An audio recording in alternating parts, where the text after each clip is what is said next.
Today I am going to start chemical kinetics. Chemical kinetics की study हम करते हैं किसकी? रिएक्शन के काइनेटिक्स की।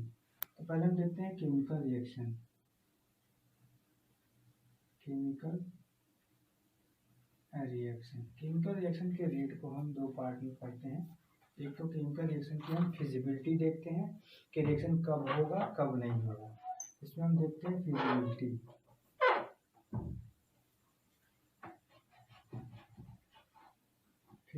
Of reaction. इसकी स्टडी हम करते हैं थर्मोडायनेमिक्स में। जब डेल्टा जी यानी गैस फ्री एनर्जी की वैल्यू क्या होती है? 0 से कम होती है तो रिएक्शन क्या होता है? फिजिबल होता है। इसको हम थर्मोडायनेमिक्स में पढ़ते हैं।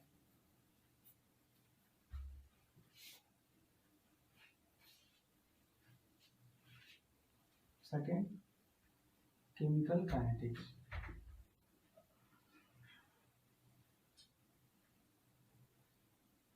और केमिकल काइनेटिक्स की स्टडी हम करते हैं। केमिकल काइनेटिक्स मतलब रिएक्शन की काइनेटिक्स की स्टडी करते हैं। काइनेटिक्स का मतलब होता है मूवमेंट।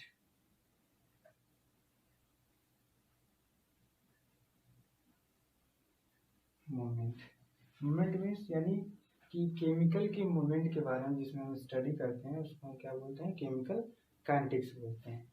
यानी rate of reaction.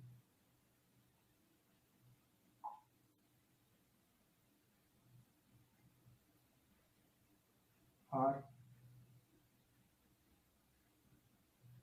Velocity of reaction, इसकी हम स्टडी करते हैं। तो अगर हम देखते हैं रेट ऑफ, इसके बारे में तो हमें स्टडी करना नहीं है। केमिकल काइनेटिक्स में हमें इसकी स्टडी करनी है, केमिकल काइनेटिक्स की, जिसमें हमें रेट ऑफ रिएक्शन की स्टडी करते हैं। तो रेट ऑफ रिएक्शन क्या होता है हम देखते हैं। रेट ऑफ रिएक्शन क्या होता है? Change in concentration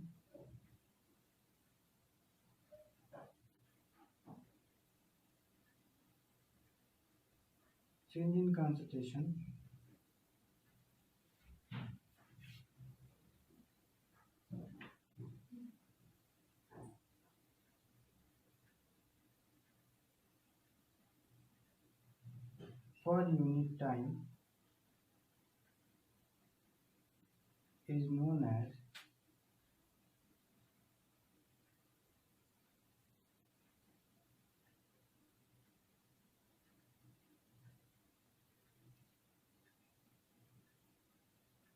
the rate of chemical reaction। ठीक है, इसको हम डिनोट कैसे करते हैं? इसको हम स्मॉल आर से डिनोट करते हैं। और स्मॉल आर मतलब होता है D R upon D T. R क्या है यहाँ पे? आर जो है हमारा रिएक्टेंट है।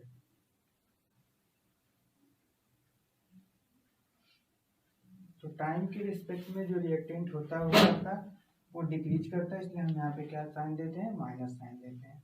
ठीक है, और एक होता है प्रोडक्ट के फॉर्म में। आर इज इक्वल टू होता है D concentration of product upon D T. ठीक है, यहाँ प्रोडक्ट है, यहाँ पे प्लस रहेगा क्योंकि टाइम के रिस्पेक्ट में प्रोडक्ट क्या होता है? बढ़ता है। ठीक है, रिएक्टेंट घटता है, रिएक्टेंट रिएक्ट करके प्रोडक्ट का फॉर्मेशन करता है, इसलिए रिएक्टेंट घटता है और प्रोडक्ट क्या होता है? बढ़ता है। पी क्या है यहाँ पे? प्रोडक्ट है। पी क्या है? प्रोडक्ट। ठीक है, अब रेट ऑफ केमिकल रिएक्शन को हम केमिकल रिएक्शन के थ्रू कैसे हम डिटरमाइन करेंगे इसके बारे में बताते हैं आपको।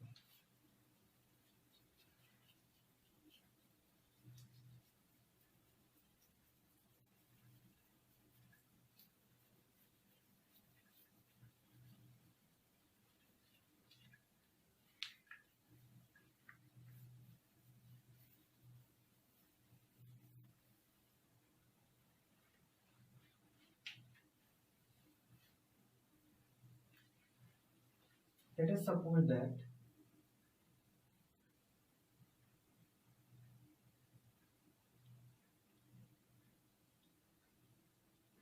a chemical reaction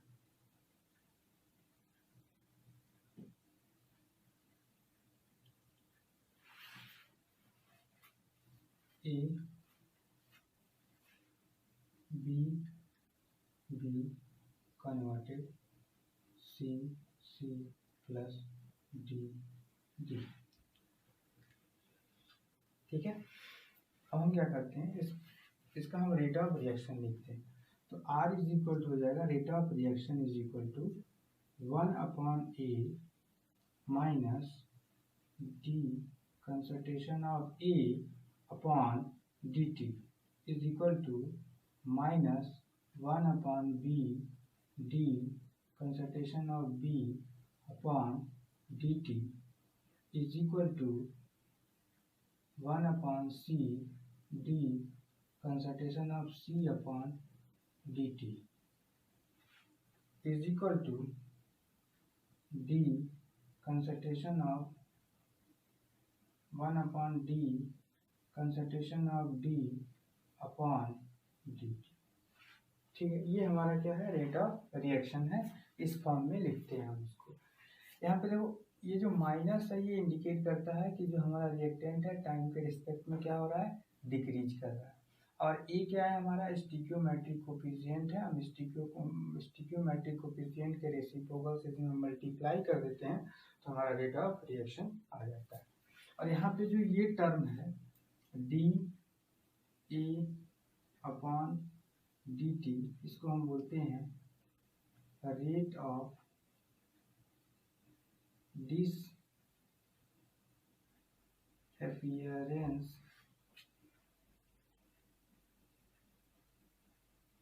of A minus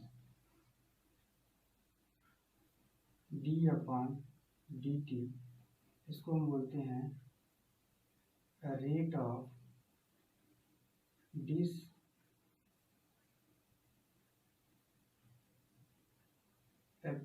of B minus D concentration of C upon D T is equal to, इसको हम बोलते हैं rate of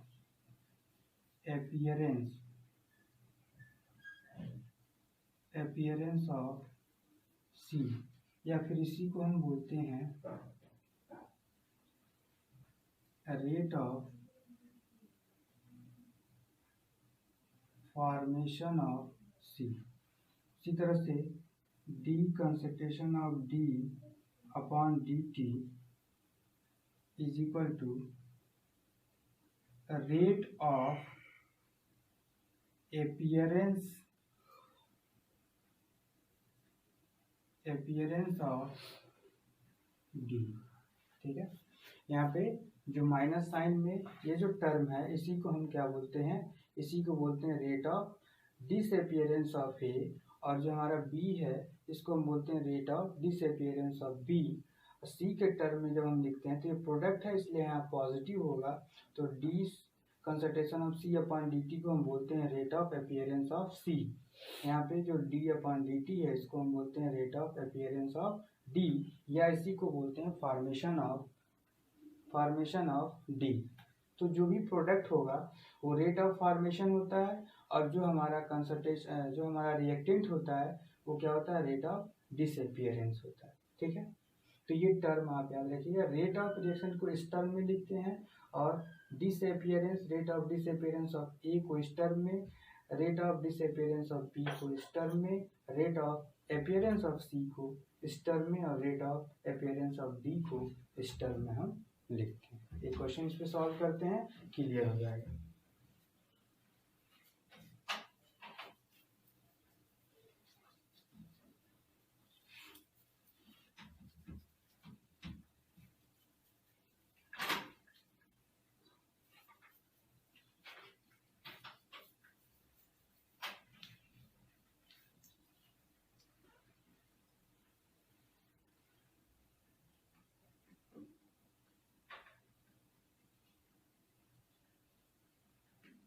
Question: for a given reaction for a given reaction N2 plus H2 3H2 2NH3,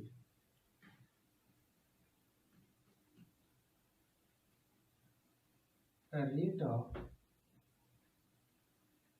this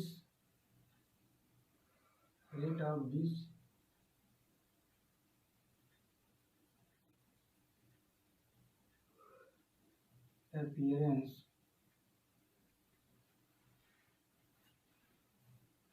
of H2 is 12 gram per second.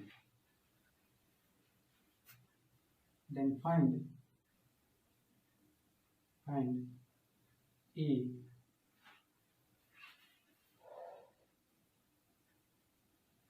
rate of reaction, B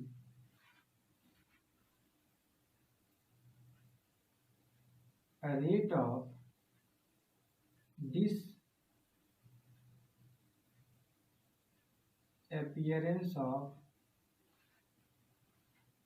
disappearance of N2, C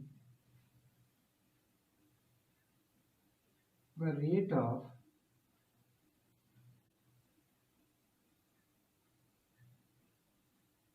appearance of NH3। ठीक है, तो हम solve करते हैं इस reaction को। Solution,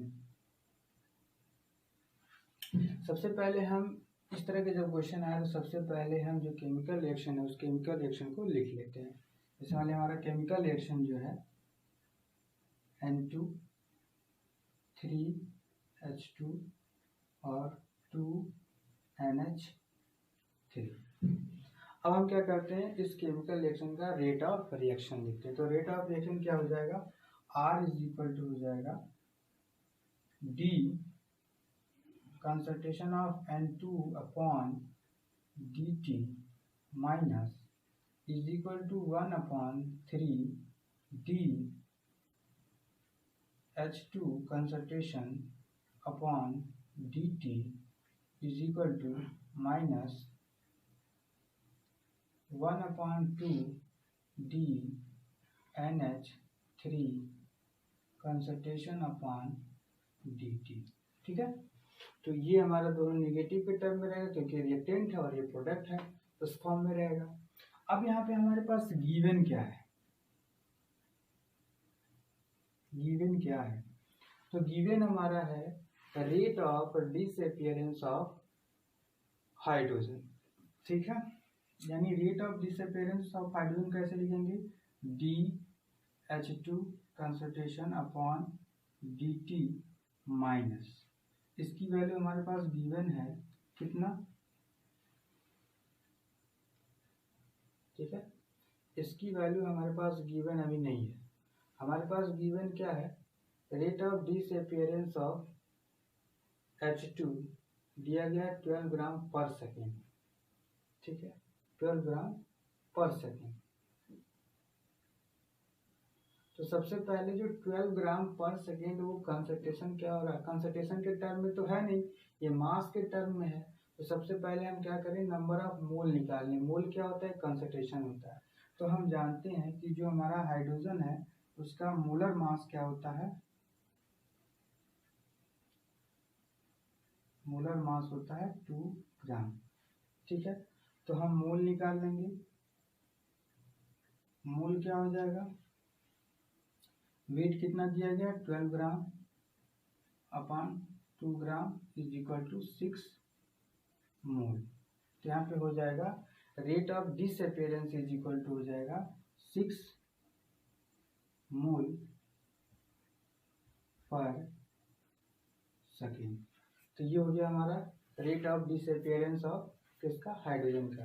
ध्यान रहे, जब भी आपको रेट ऑफ चाहे डिसअपीयरेंस निकालिए या रेट ऑफ रिएक्शन निकालिए या रेट ऑफ फॉर्मेशन निकालिए, हर एक रेट में हम क्या लेते हैं, मोल पर सेकेंड लेते हैं, मोल पर लीटर लेते हैं। ठीक है, कभी भी हम यहाँ पे मास के टर्म में नहीं लेंगे, क्योंकि मास के टर्म में चेंज नहीं होता, हमेशा कंसंट्रेशन, रेट ऑफ रिएक्शन या रेट ऑफ डिसअपीयरेंस में क्या हमने बताया कि change in concentration with respect to time, यानी टाइम के रिस्पेक्ट में क्या चेंज होता है, कंसंट्रेशन चेंज होता है। तो कंसंट्रेशन हमेशा किस में होता है, मोल में होता है, मोल पर लीटर में होता है या मोल में होता है। ठीक है, तो हमारे पास रेट ऑफ डिसअपीयरेंस हाइड्रोजन का क्या है, 6 मोल पर सेकेंड। अब यहाँ से हम रेट निकालते हैं, R इज इक्वल टू, ये वैल्यू गिवन है और यहाँ पे ये वैल्यू है, सिर्फ क्या करना है, यहाँ पे वैल्यू पुट कर देंगे तो रेट ऑफ रिएक्शन निकल जाएगा।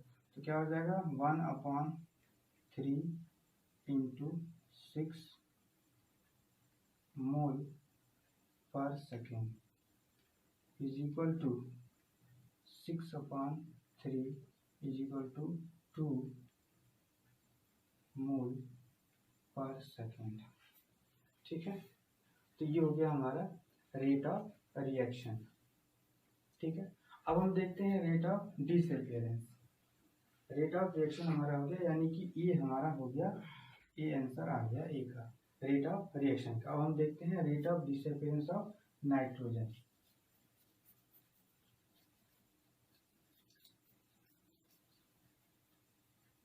Rate of disappearance of nitrogen,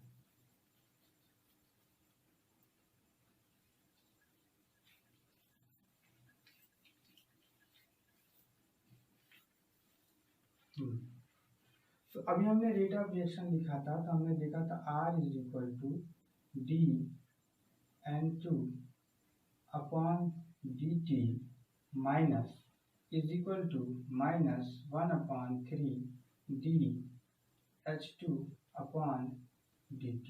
ठीक है, इन दोनों टर्म को कोरिलेट करें तो यहाँ से हमारा वैल्यू आएगा, माइनस माइनस कैंसिल हो जाएगा,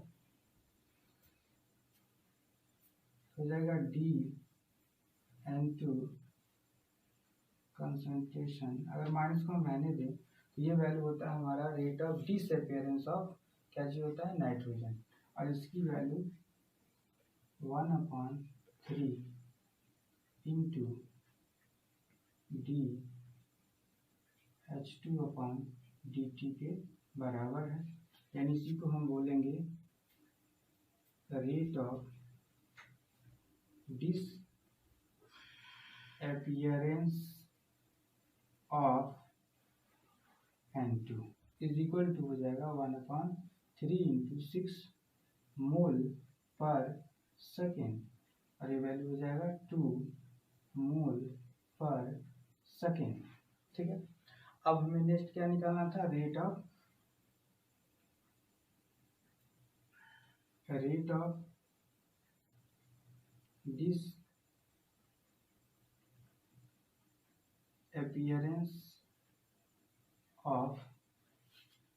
डिसअपीयरेंस ऑफ अमोनिया यानी NH3। तो rate of disappearance of NH3 अगर हम निकालें तो यहाँ पे हमने अभी फॉर्मूले से ही देखा था कि 1/3 minus dH2 upon dt is equal to 1/2 dNH3 upon dt। ठीक है, ये वैल्यू, और इसी को हम बोलते हैं अपीयरेंस ऑफ, क्या चीज, अपीयरेंस ऑफ अमोनिया। तो इस यहाँ से हम सॉल्व करें और इसकी वैल्यू निकालें, यानी कि NH3 अपॉन dt की अगर वैल्यू निकालें तो ये हो जाएगा माइनस, निगेटिव साइन सिर्फ ये इंडिकेट करता है कि टाइम के रिस्पेक्ट में चेंज हो रहा है, न्यूमेरिकल वैल्यू में कभी भी हम निगेटिव को कंसीडर नहीं करते हैं। ठीक है, तो ये 2 इधर जाएगा तो क्या हो जाएगा, 2/3 dH2 upon dt is equal to 2/3 into, इसकी वैल्यू कितनी है, इसकी वैल्यू है 6 मोल पर सेकेंड, यहाँ से हो जाएगा 2/3 इंटू 6 मोल पर सेकेंड। तो 3 से 3 कैंसिल हो जाएगा, 2 2 4 हो जाएगा, तो 4 मोल पर सेकेंड। क्या हो जाएगा? 4 मोल पर सेकेंड। ठीक है, तो ये वैल्यू हो गया। इस तरह से हम क्या करते हैं, कोई भी केमिकल रिएक्शन है, अगर उसमें रेट ऑफ रिएक्शन दिया गया है या फिर रेट ऑफ डिसअपियरेंस किसी एक का दिया गया है, तो हम सारे वैल्यू निकाल लेंगे। रेट ऑफ डिसअपियरेंस पूछा जाए या फॉर्मेशन पूछा जाए या रेट ऑफ रिएक्शन पूछा जाए, इस तरह से हम फाइंड आउट कर लेते हैं। ये हमारा तरीका है फाइंड आउट करने का।